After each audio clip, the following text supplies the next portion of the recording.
Боқтау бұл топастық, таза. Енді жүр сенің шешеңнің басына барайық дейді. Шешесінің топырағы дір етті дейді ол. Боқтап атқан кезде дейді. Ассалаумағалейкум. Мынау жалпы оңтүстікте, бізде Шымкентте әсіресе басым, бірақ бүкіл Қазақстанда деп айтуға болады, боқтау деген нәрсе бар да. Боқтау бұл топастық, таза топастық, надандық, ештеңені ұқпағандық. Себебі пайғамбарымыз саллаллаху алейхи айтқан, егер де кім өзінің бауырын, яғни інісін, не ағасын, яғни өзінің шешесін боқтайтын болса дейді, өз шешесін, ол өте үлкен күнә деген. Сол кезде сахабалар айтқан ғой, я Расулалла, қандай ақымақ, қандай надан өз шешесін боқтайды. Дұрыс айтасыңдар, ешкім боқтамайды өз шешесін, өзінің туған шешесін боқтамайды. Бірақ кім біреудің шешесін боқтайтын болса, біреудің шешесінен өзінің шешесін боқтағанмен бірдей пара-пар деген, айырмашылығы жоқ деген. Екеуі бір, өз шешеңді боқтағанмен. Яғни осыны білмейтін надандар боқтайды да, сөздің ашығына келген кезде. Ол надандық ол. Бір жігіт боқтай берген ғой, әйелін. Өзінің шешесі де қайтыс болып кеткен, өмірден өтіп кеткен. Әйелінің шешесі де өмірден өтіп кеткен. Әйелі уағыздар тыңдап, біраз нәрселер білген ғой. Бұрын елеме деген сөзін айтады. Сенің шешең де, менің шешем де өмірден өтіп кетті. Қойсай енді боқтаған, жасың болса пәленшеге келді.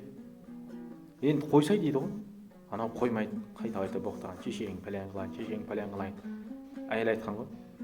Менің дейді, сенің боқтағаның дейді, менің шешеме жетпейді деген. Ол бар өзің шешеңе жабысады дейді. Сенбесең жүр дейді, көрейік дейді. Қаяққа? Қабірдің басына барамын дейді. Сөйтеді дағыны, мықты болсаң сол жерді боқта көресің дейді. Сөз көзіңмен көресің дейді. Сөйтеді дағыны күйеуіне қабірге барады. Сөйтеді бірінші жаңа әйелінің шешесінің басына барады, жатқан жеріне. Сөйтеді да, енді боқта мен дейді. Анау үйреніп қалған боқауыз шешеңін пәлен қылайын деп боқтайды. Ешқандай өзгеріс жоқ. Енді жүр сенің шешеңнің басына барайық дейді. Сөйтеді дағыны жаңа күйеуінің шешесіне барады. Сөйтеді дағыны, енді боқта дейді мен дейді. Анау шешеңін пәлен қылайын деп тағы боқтайды жаңа өзінің шешесінің қабірінің басында бір. Сол кезде жаңағы еркектің шешесінің топырағы дір етті дейді ол. Боқтап атқан кезде дейді. Көрдіңіздер ме? Ананы көрген күйеу көз банка болды дейді. Қазіргі тілмен айтады. Көз шарасынан шығып кетейін деген. Көрдің бе дейді. Сенің боғың боқтағаның менің шешеме жетпейді, бірінші өзің шешеңе барып дейді. Сол үшін айналайын боғауыздар, анау правасын сатып алғандар жаңа. Менің правам бар дейді біреулер. Інілерін боқтайды, менің правам бар дейді. Атаңның басы праваң бар сенің. Қаяқтан алдың праваны? Құраннан алдың ба праваны? Ағаң беріп кетті праваны. Боқтай бер балаларыңды деп.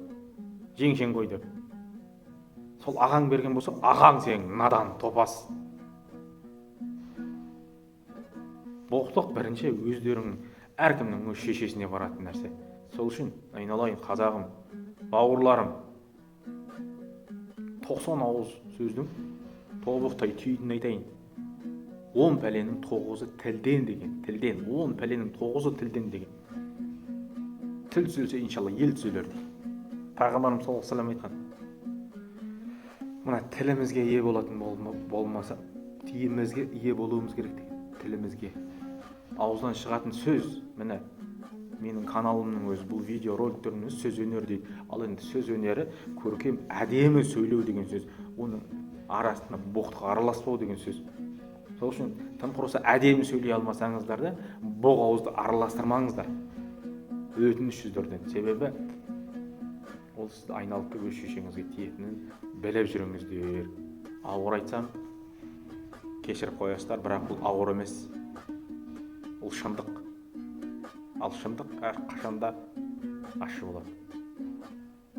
Мен ашынғаннан айтып отырмын, себебі мені де боқтайтын кісілер бар. Аузы боққа толып қалған. Қанша түсіндіріп айтсаң да түсінбейді. Себебі оның ар жағына бармайды. Сол өз шешесі қайтыс болып кеткен, солардың көбісінің шешелері өмірден өтіп кеткен. Соларға барып тиетінін білмейді да. Білмегендіктен боқтай берді. Ал білмегендік ол топастық та. сондай анау боқтай беретіндерге жіберіп қойыңыздар, біле жүрсін қандай деңгейде кімге зиян тиіп жатқанын біліп жүрсін. Мені біреу боқтаса ешқандай шамданбаймын, себебі ол өз шешесін боқтап жатыр деп түсінемін. Себебі мен білетін болғандықтан. Ал олар білмей боқтап жатқанына мен ашынамын, айтсаң да түсінбей жатқанына күйінемін. Мүмкін осы видеоны көріп кейбіреулер ғибрат алатын шығар. Таратып қойыңыздар, жіберіп қойыңыздар. Еліміз аман, жұртымыз тыныш болсын, аузымыз таза болсын. Ас ішетін аузымызды боқпен ластамайық. Аман болыңыздар.